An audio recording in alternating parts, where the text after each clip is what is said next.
Գյուրջան Կասկադ, ցանկացած համեմատություն մեր օգտին է։ Ուրեմն 18 թվականից սկսած մեր հայրենակիցները տարբեր տիպի խոստումներ են լսում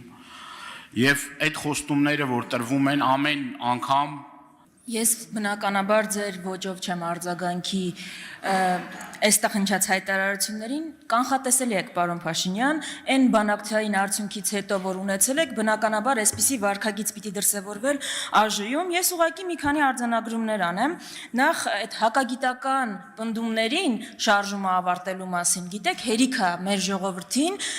փորձեք համոզել, որ Հայաստանի եւ Ադրբեջանի միջև եղած միակ խնդիրը Արցախյան հարցն է։ Այ Արցախյան հարցը հենց փակենք, էլ որևէ խնդիր չենք ունենա, որովհետեւ դուք այդ ճանապարհով արդեն 3 տարի է գնացել եք։ Դուք այս նույն տրամաբանությամբ հրաժարվեցիք բանակցությունների սեղանին քննարկել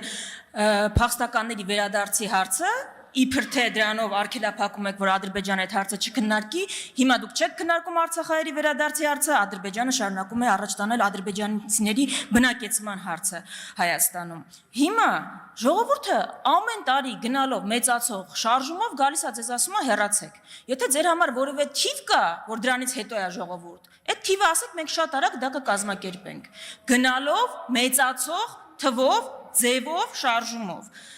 Ինչ վերաբերում է ձեր անպատասխանատու հայտարարություններին, որ այս ամբիոնից եք անում, ես զարմանում եմ, էլ գալիս եք դավաճանության մեջ, էլ, չգիտեմ, շպիոնաժի մեջ, էլ դասալիքներին աջակցելու։ Դատախազության տեղը չգիտեք, հաղորդում տալու ձևը չգիտեք, ես պատրաստ եմ ձեզ հետ կգամ, գնանք այդ հաղորդումը տանք, ձեր ունեցած փաստերը ընտրությունների համար եք պահել, ինչի համար եք պահել այդ փաստերը ունեք, ներկայացրեք այդ փաստերը իրավապահ մարմիններին, ինչքան կարելի է իշխանության 49-րդ տարում էլ եք գալու ինչ-որ հայտարարություններ անելու, 7-րդ տարին է,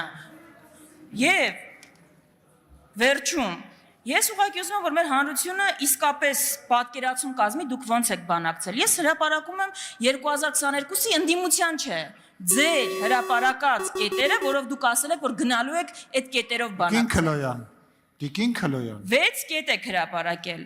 Տեսեք ինչ եք ասում։ Լեռնային Ղարաբաղի հայերի անվտանգության երաշխավորման, նրանց իրավունքների եւ ազատությունների հարգման, ինչպես նաեւ Լեռնային Ղարաբաղի վերջնական կարգավիճակի հարցը պիտի արտացոլեք։ Պիտի ռազմագերիների վերադարձի հարցը արտացոլեք, 4-րդ կետը։ Իսկ 5-րդ կետը ընդհանրապես ֆանտաստիկայի ժանրից 6-րդ կետը ձեր հրապարակած համապատասխան բանակցությունների կազմակերպման համար հայկական կողմը պիտի դիմեր, ավարտում եմ, ԵԱԿ Միսկի խմբի համանախագահներին։ Դուք 2022-ին հրապարակել եք, որ այս կետերով եք բանակցելու։ Այդ որ հարցնում եք ինչ ենք զիջել, այս սաղ զիջել եք։ Այս կետերից որևէ մեկը ձեր ստացած փաստաթղթում արտացոլված է։ Շնորհակալություն։ Պատասխանի Հայաստանի Հանրապետության վարչապետ Նիկոլ Փաշինյանը, համեցեք։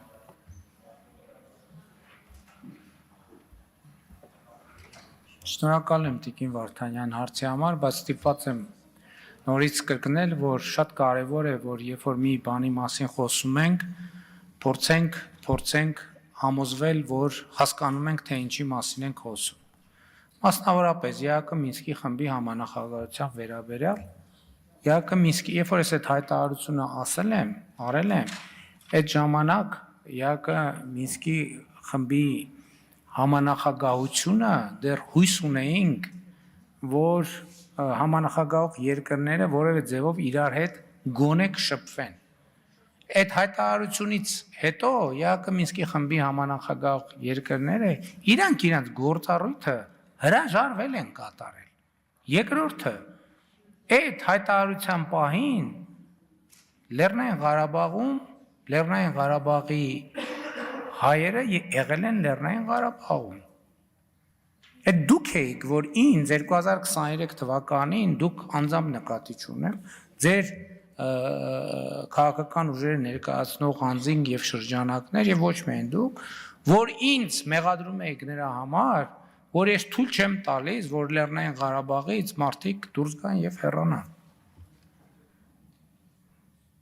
Այսինքն, այդ ամեն ինչը գործոններ են, որոնք պետք է հաշվի առնել։ Երկրորդը, երբ որ խոսում եք կառավարության եւ ժողովրդի հարաբերությունների մասին, այդ հարցի պատասխանը տրվել է ժամանակին Հայաստանում տեղի ունեցել ոչ բռնի թավշյա ժողովրդական հեղափոխություն։ Ով էր հաշվապահություն անում այն ժամանակ։ Այսինքն հաշվապահություն կար։ Եթե կար, ուրեմն հաշվապահությունն է նա, որ դա տեղի է ունենում, որովհետև ոչ մի կառավարություն չի կարող մնա տեղում, եթե ժողովուրդը չի ուզում այդ կառավարությունը մնա տեղում։ Չկա, չի կարող լինել այդպիսի բան ուղղակի։ Մնացածը չեմ հիշում ինչի մասին էր կներեք, բայց ոնց որ պատասխանեցի ձեր հարցին։ Սրանք ձեր հրապարակած վերջին կետերն էին։ Դուք սրանցից հետո որևէ նոր կետեր, որով շարունակում եք բանակցությունները, չեք հրապարակել։ Այդ է ամբողջ հարցը, որ այն կետերը, որով հրապարակել եք, որ պիտի գնաք բանակցություններ ու պիտի արտացոլվեն, ձեր ստացած փաստաթղթում տեղ չեն գտել։ Այդ տեղից էլ հասկանում ենք, որ ամբողջությամբ տեղ են գտել այն կետերը, որ Ադրբեջանն է նախապես հրապարակել, որ այդ կոնտեքստում պիտի տեղի ունենան բանակցություններ։ Հիմա հա ձեր վրա չեն կրակել։ Ապրեք, ապրեն։ Այսինքն, այո, մի օր Հայաստանում, Երևանում ժողովրդի կոնստիտուցիան կլինի այնքան, որ կրակերն էլ ձեզ չի օգնի։ Եթե դա է, դա է։ Եթե ամեն անգամ պիտի կրակեք, հետո գլուխ գովակ, որ ռեպրեսիվ համակարգով իշխանություն եք պահել, պահել եք, հա, միջև հիմա, ով դրան դեմ բան չեմ ասում։ Եվ վերջում Հայաստանում հիմա չկա երկընտրանք, իրական Հայաստան, կեղծ Հայաստան։ Խնդիրը այն է, որ ձեր պատկերացրած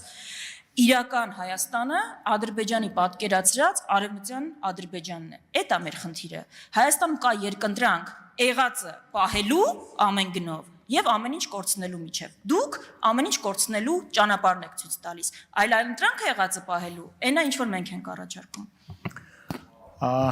Տիկին Վարդանյան, ստիպված եմ ընդամենը եւս մեկ անգամ կրկնել, որ երբ որևէ բանի մասին խոսում ենք, վատ չի լինի փորձել համոզվել, հասկանում ենք ինչի մասին ենք խոսում, թե այդքան էլ չէ։ Շնորհակալ եմ։